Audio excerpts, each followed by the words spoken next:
Renato Bočak, postolar iz Zagreba, bavim se ovom djelatnošću. Od 1994.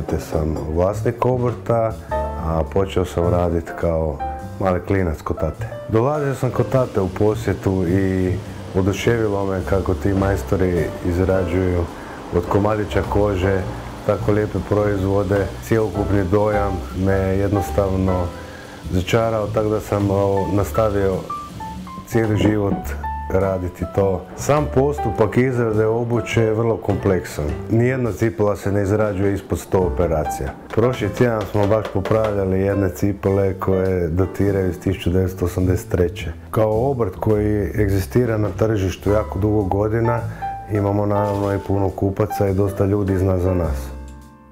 Imidž tih ljudi koji kupe na neki način pomažu i marketinški u vašem poslu. Jedna od zadnjih anegdota je bila da je Billy Bob Thornton kad je snimao u Beogradu navratio u naš dućan, kupio cipele i nakon tjedan dana došao ih pohvaliti kako nikad nije imao udobniju obuću od tih. Kada vi radite u jednom tradicionalnom obrtu koji ste naslijedili od roditelja ili od djedova, onda vam to jednostavno uđe u krv. Tako da mislim da je zapravo u interesu svih nas da se ti obrti sačuvaju.